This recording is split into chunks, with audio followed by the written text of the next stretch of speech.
À l'heure actuelle, la méditation devient à la mode. Et de plus en plus, des gens méditent, soi-disant. Mais cette méditation n'apporte rien, car elle ne peut se faire comme ça, sans préparation. Comment voulez-vous faire méditer quelqu'un qui n'a jamais eu de haut idéal, qui n'est jamais sorti de ses caprices, de ses dévergondages, de ses plaisirs, de ses désirs, de son vin, de son tabac? Il dit qu'il médite. Mais sur quoi il médite? Sur l'argent, sur les pouvoirs, sur un homme ou une femme à séduire, ou sur les gens, sur la poitrine d'une jeune fille. Il faut ajouter ça. Il ne peut pas méditer sur des sujets célestes, puisqu'il n'a pas de haut idéal qui le tire de la vie ordinaire, animale, pour le conduire jusqu'au ciel. Il ne peut pas méditer avant d'avoir vaincu certaines faiblesses et compris certaines vérités. Et non seulement il ne peut pas, mais il est même dangereux pour lui d'essayer.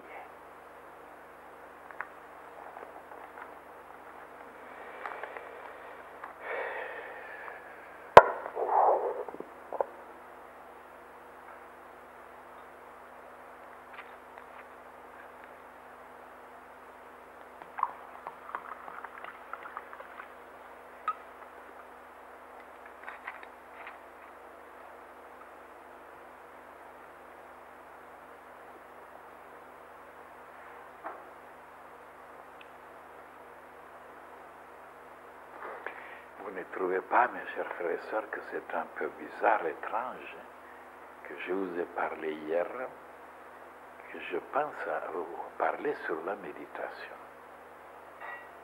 Parce qu'il n'y a pas beaucoup qui savent comment méditer, malgré qu'ils viennent depuis des années sur le rocher. Et voilà que ça tombe aujourd'hui comme ça. Oh, une pensée comme ça. Comment expliquer ça? Sûrement le monde invisible a entendu ma pensée, mais est-ce que ce n'est pas le monde visible plutôt? Enfin, il ne faut pas se casser la tête pour chercher. C'est comme ça, c'est comme ça. Mais moi, je n'ai pas demandé quelqu'un de me fournir une page pareille. C'est une coïncidence? Non, plutôt c'est le hasard. Parce que c'est le hasard qui explique tout. Souvenez-vous de Jacques Monod, qui a pris le prix Nobel, justement, parce qu'il a tout basé sur le hasard. Vous voyez comment ils sont les humains. Ils donnent le prix de Nobel à des choses pareilles. Alors, qu'est-ce que ça veut dire maintenant la méditation?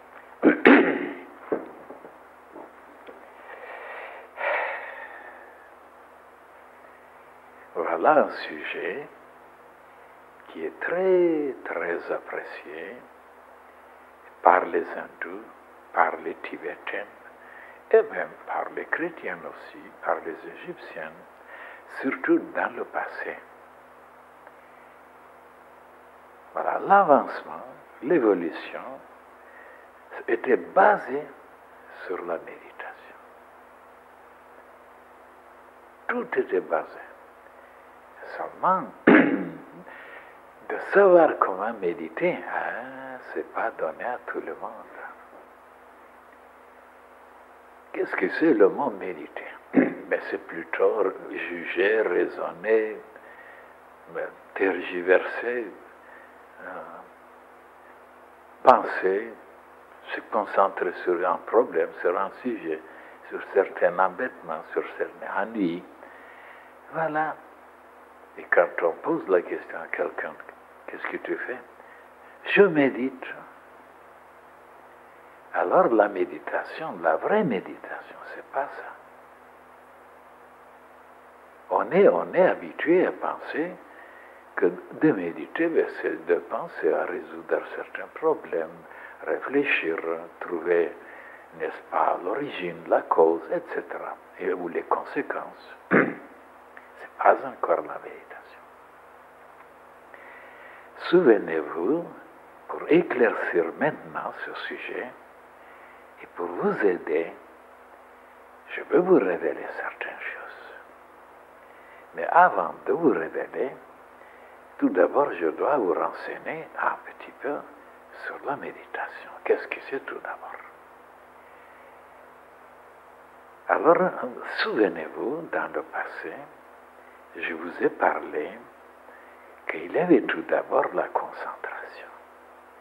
Il fallait se concentrer tout d'abord sur un sujet, sur un problème, sur une question. Et après, à réfléchir, méditer, raisonner, analyser, faire des synthèses. Et après, contempler. Et oui, mais les gens ne savent pas qu'est-ce que c'est la contemplation. Et après, arriver jusqu'à s'identifier. Voilà des mots qui sont inconnus pour le premier venu ici dans la fraternité. Et ce qui est très difficile ici chez nous, c'est quand il y a des gens qui viennent pour la première fois, qui n'ont pas lu des livres, qui ne savent pas ce qui se passe, et qui sont habitués à un langage, à une compréhension des sujets qui sont dans le monde, sur des sujets administratifs, économiques, politiques, pécuniaires, tout ça, des choses académiques. On est habitué à un langage, à un style, et qui n'est pas tout à fait ici chez nous. C'est pourquoi on ne peut pas s'acclimater, s'adapter, se synchroniser avec la façon dont nous présentons les choses. Il faut du temps pour s'adapter.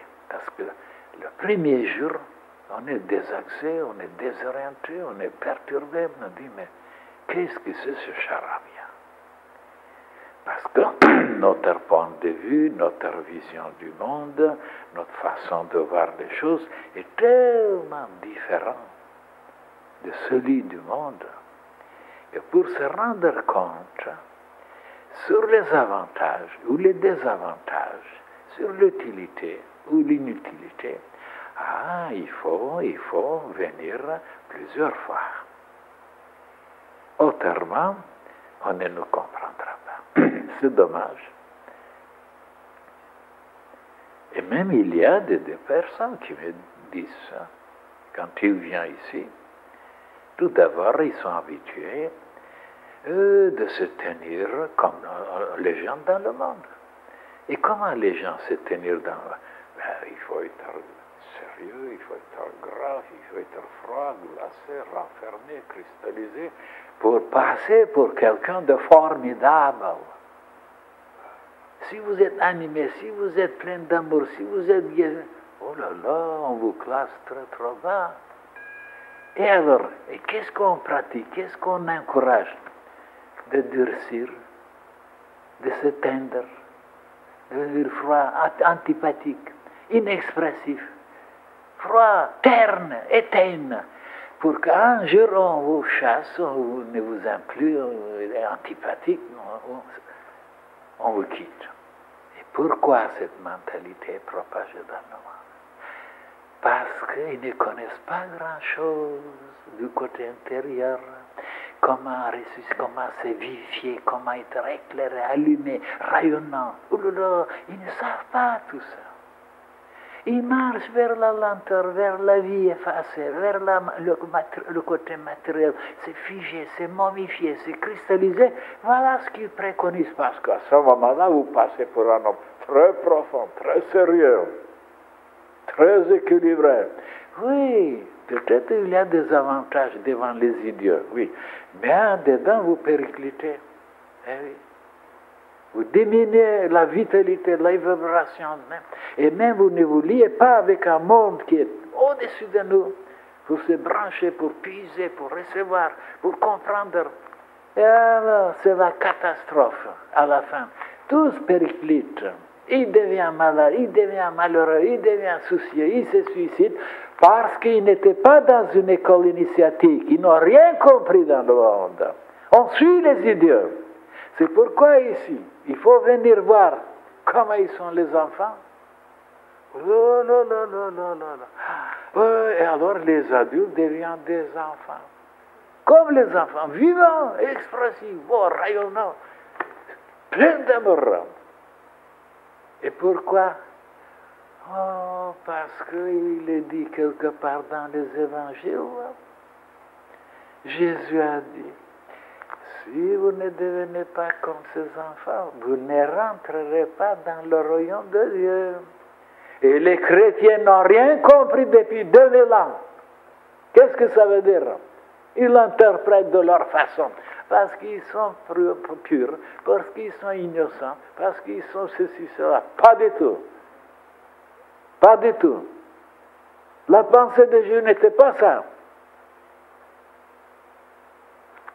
Les enfants, c'est qu'ils ont confiance en leurs parents, ils leur donnent leurs mains dans leurs mains des parents, ils les suivent. Et alors, de cette façon, ils sont protégés, ils sont lavés, ils sont nourris, ils sont habillés, ils sont aimés. Et quand ces enfants-là deviennent un peu adultes, ils s'imaginent qu'ils sont indépendants, ils sont solides, ils sont intelligents, ils sont puissants. Ils coupent le lien avec leurs parents, ils n'ont plus confiance. Ils ne leur donnent pas leur main d'être guidés, d'être dirigés, d'être conseillés. Ils travaillent avec leur ciboulot, ils savent déjà, ils n'ont pas besoin. Et ils sont abandonnés. Ils ne sont plus protégés. Ils se cassent la tête, parce qu'ils ne sont pas bien guidés. Tandis que d'être un enfant jusqu'à 99 ans, c'est de ne jamais couper le lien avec nos parents qui sont en haut. C'est ça d'être enfant. Et rentrer dans le royaume de Dieu. Qu'est-ce que c'est le royaume de Dieu? C'est un état de conscience. Ce n'est pas un endroit. État de conscience, ça veut dire tellement dilaté, tellement plein dans la paix, dans la générosité.